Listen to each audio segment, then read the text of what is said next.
Hi, all. I'm Cullen Haynes, and welcome to Live with Cullen Haynes, LawLive, episode 75. My next guest is an absolute legend in the field. Is a researcher, doctoral student, and working at the University of Western Sydney. Been in the legal realm for the last 12 years, and is about to, in a couple of years, finish the PhD. But nonetheless, we're going to be talking all things policy, process, and procedure at the moment. So can you please make very welcome the one, the only, Mr. Sam Hossain. How are you, Sam? What's happening, my friend? Yeah, I'm well. Thank you for having me on, Cullen, on your show. I think it is a great pleasure to be on your show and have this conversation going. Thank you for having me. My pleasure, my friend. We've already got a few people joining. So if you haven't realized, this is live. This is Wednesday, the 27th at 12:20 Australian Eastern Daylight Time. Thank goodness the sun, oh my God, it's not out anymore, but it was. If you can please put your questions, queries, comments, or concerns, we will dare to answer them and put it to Sam in real time. What is happening in your circle of influence right now, Sam? At the moment, actually, I'm busy with my research and also teaching as well in the university, and doing also some writing and publishing some of the articles. So on my plate, so it kept me really busy intellectually, So That's and great. yeah, and yeah. Wonderful, mate. If you had to explain what you're doing in film titles, just film titles, how would you go about doing that, my friend? Yeah, so I'm just wondering. I think because I'm actually kind of a person always searching for kind of meaning and also try to understand my world a bit better. So I think Finding Nemo is the one of the title that it just on top of my head I can think about. Or I love yeah, that. Finding Nemo. yeah, and even Matrix, why not? Absolutely. Would you take the red pill or the blue pill? So yeah, I think still deciding maybe. You're living the high life. I love the chalet that you're in the background there, Sam. Looking good. Yes, I'm just trying to find something going with the moment, so Very good. Well, I'd like to ask you, what drew you first into law and what sparked the shift towards academia and policy research? Because it's obviously not for everyone, but for those that, can put the head down and really get into the research, it obviously works wonders. So I'd love to get your thoughts on what got you started into this path.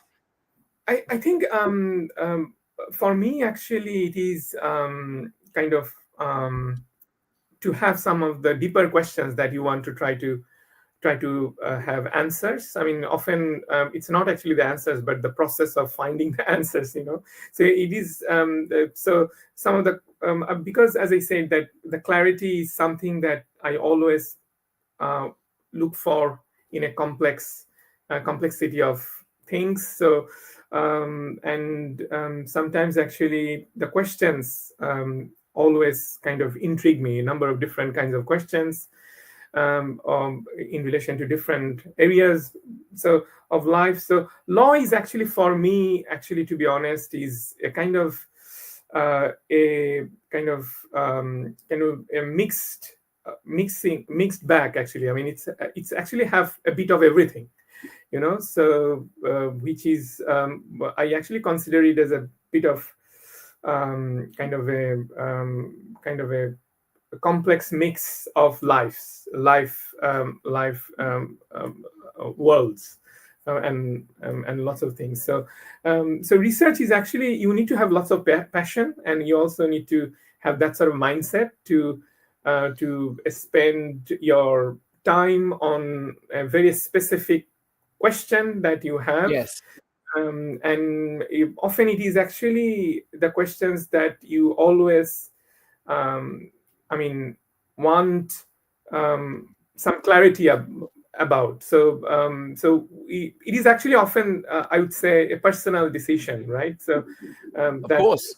will you go that far for this particular question that you have, and how far you are prepared to go actually. And research always test your stamina, and it will, and I would say it build your character as well through the process. So it will always testing. It always testing. So I think I would not say it is for the faint-hearted, to be honest. Definitely not, right? Absolutely not. Well, look, what would you say the most rewarding part of being a legal academic is, would you say? I'd say that searching for truth, and meaning, basically, because you know that the something that you take as for granted is actually not something is universal. Basically, I mean, it's have lots of layers, and you can unpack and you can see actually that underneath it is actually not very. You can question it, and you can ask question the assumptions of that, and sometimes you can challenge them as well. So yeah, I think something that which you take for granted, actually you can question it, basically. So I think that is some, and meaningful, and striving for that kind of meaning that works for you, basically, and of which you are satisfied with, basically, if that makes sense. So It does make sense. It does make sense. And look, your doctoral research explores sustainable law, policy, governance. Why do you think transparency, what you were talking about before, is so crucial in this space? yeah, I'd say that. I mean, transparency is the currency, actually, in the kind of world that we are living in, because as we see that actually crisis, I think we have in public governance, basically. I mean, public institutions are, have credibility issues, right? Trying to establish trust Yes.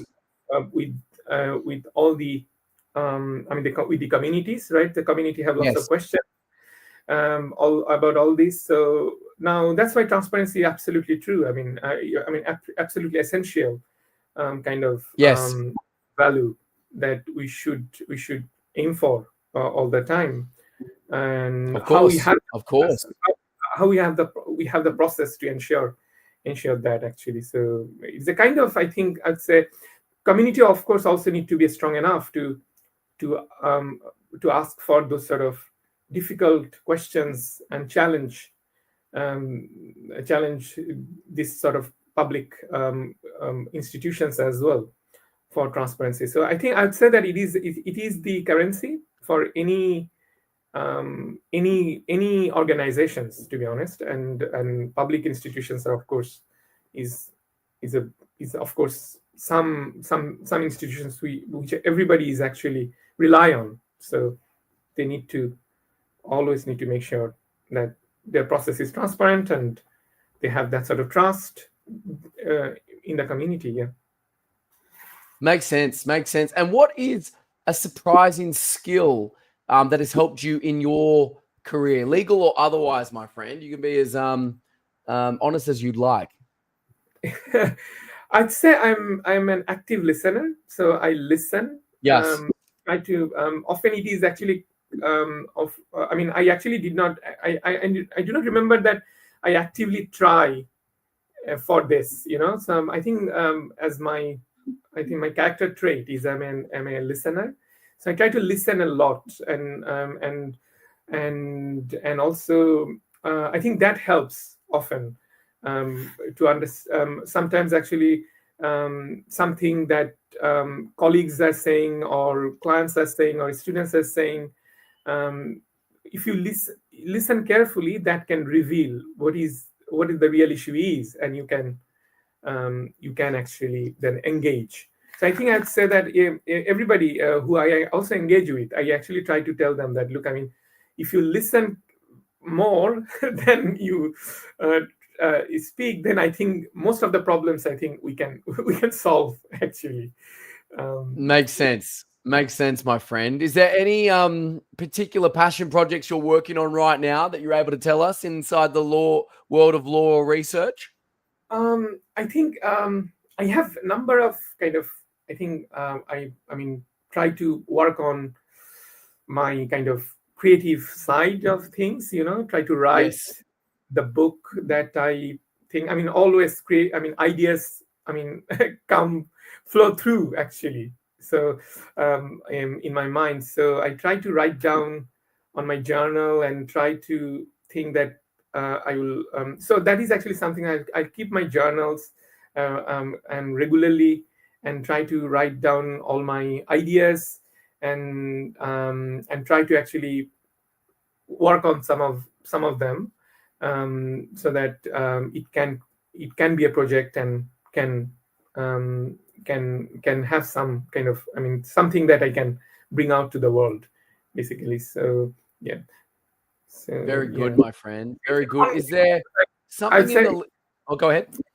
yeah, no, I'm saying that it's an ongoing process. that yeah. Always. It's a work in progress, my friend. But like on that note, is there something in the legal profession that where do you see it heading? Like where do you see it happening in the next 10 years? What do you think? I think legal profession will become much more multidisciplinary. Yes. uh, so which actually involve other areas of knowledge as well. So sometimes actually often we actually try to think in silos. So in just one particular try to compartmentalize things, right? So even law, just imagine that we have a number of different practice areas, all are actually interconnected. So basically, so now that sort of thing actually will become much more visible and much more important in the coming years. So I'd say it would be much more multidisciplinary, interdisciplinary as well, who have actually kind of broader kind of a scope of knowledge will do better in this world. We often try to say that we want to specialize in something, but that is important. But at the same time, we need to broaden our horizon as well, and the broader. I mean, this term is now actually for a number of years is outdated, called Renaissance man, right? The Renaissance man, or the man for all. I think the Renaissance man is the word, who actually do not have any specialization. Actually, the person actually has kind of a broader kind of scope and breadth of knowledge, like Leonardo da Vinci, right? The kind of the person is actually the an example of Renaissance man, actually, but there are plenty of others during that time, actually, when we do not have that sort of kind of what is called specialization in kind of the way we understand now. um, I think it can actually come back again, to be honest. I mean, become more multidisciplinary, more interrelated, more holistic kind of approach. I think we are going to need um, from this time and days. Yeah. Very good. And who has been your most influential mentor and why would you say there, Sam?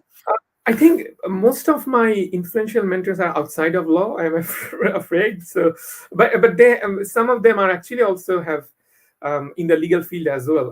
Yeah.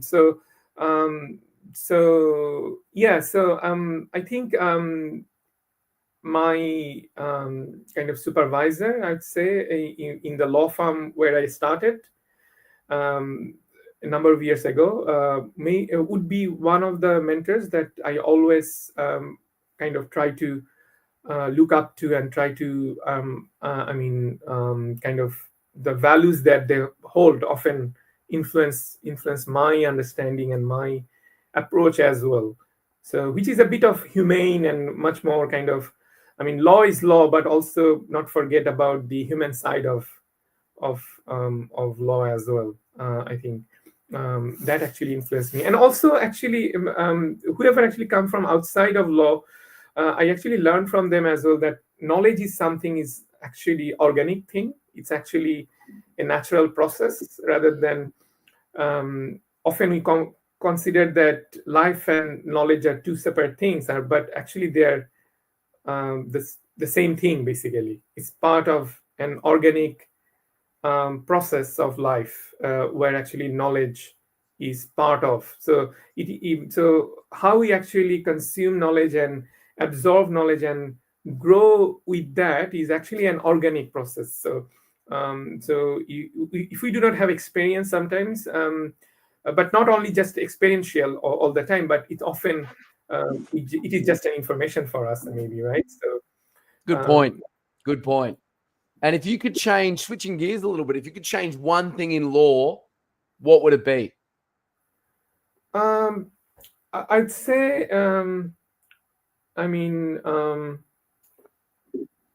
if I want to change one thing, then it would be that kind of approach. I'd say that to law, that it is not a tool, right? It is not just an instrument, right? It is actually also a bit. For me, actually, law is something that follows life very closely. So that Correct. means but how we actually understand it, right? When we deal with law or when we apply law. So those sort of sensibilities, right? So I think very important, even among the practitioners and also for the whoever actually engage with law. Good point. Good point. And last question before we get into our final one, my friend. What lessons would you share with young professionals just starting out in the law today? I think that it has to become from your kind of own kind of I think calling, right? So are you actually a person that want to go into law? And if you want to go into law, then why? Why is that? So try to interrogate those sort of questions, and because that actually essentially will help you to move ahead, because law is a very challenging field, to be honest, because it is intellectually demanding and practically very challenging as well. So now now to make sure that you actually want so go into it for the right reasons, right? That you think that that is important for you. So I think that is something that is important. And after that, of course, if you sort out all these sort of things, then I think next thing is actually not to be overwhelmed with all these kind of huge kind of Leviathan like things it is, right? So it's actually massive. Right. So you need to Absolutely. about into it. So I think that sort of things actually. So, but it actually gives you lots of options to grow as well. So that means looking for those sort of spaces would be important. So yeah, so I think that sort of things actually, although it might be very boring, to be honest, whoever asking, I think if you're just you might not even want to listen, in fact, when you are starting about all these sort of things, because glamour, actually what drives us into law is glamour of law, right? But the problem is law is actually hardcore business and particularly the practice aspect of it, and it's really, you need that sort of mental fitness and also that sort of kind of intellectual curiosity as well, to continue actually in this field. Otherwise you have so many options. Why you just will stuck with this, right? So sometimes you might ask this question to you at some point. Absolutely. And our final question of the stream today, my friend, before we release back everyone into their working and lunchtime lives, how would you, Sam Hossain, one day like to be remembered, my friend? Yeah, so sometimes, I mean, this question actually, when I hear, because I actually heard that in other episodes you also asked this question to other I always guests. ask this question, and I always get a different answer, which is great. Yes.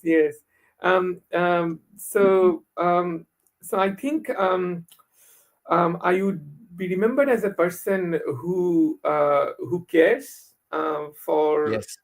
the world that that I that I live in. So often I might not actually communicate that much uh, to my nearby people or to the other persons who I really care for them. So I actually want to want people remember that actually Sam Hossain is someone actually who cared for us actually, and he actually dedicated his whole life for that. So if that's true, I mean, so yeah. So I think that may be one of the things. So that I want that I'm actually a caring person, but might not actually say that much often to my friends and colleagues and even family members. So No, well, you're certainly a gentleman, a scholar, and it's been a pleasure to have you on the show today, Sam. Thank you so much, my friend. Really appreciate it. thank you, Cullen, for having me on. And we do not have any more questions, right? So from the audience or It looks like everyone is deeply engaged. So where can people find you if they want to get in touch further, Sam? Where can they find you? Yeah, I'm on LinkedIn. So I think so Sam Hossain. If they, I think there's a LinkedIn handle, right? So I'll put it in there in the I put it in the show notes. Please Yep. get in touch with Sam. He's an absolute legend. Thank you. See you. Bye. Thanks, Sam. And if you're a legend alone or know someone who is and you'd like to be on the Live with Cullen Haynes show, we come out every Wednesday, either with the LawLive, Ledger Legends for Accountants, or our Live with Cullen Haynes, the general audience. Please, thank you so much for streaming today. Thank you for rewatching or re-listening wherever you get your podcasts. Bye for now, everyone. Happy Wednesday and take care.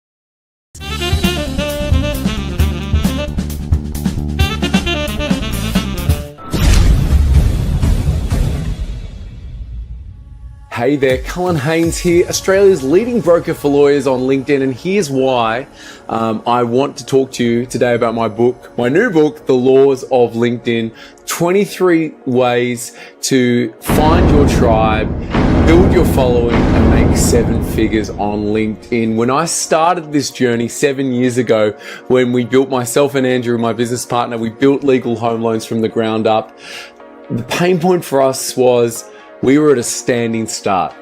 No one knew who we were.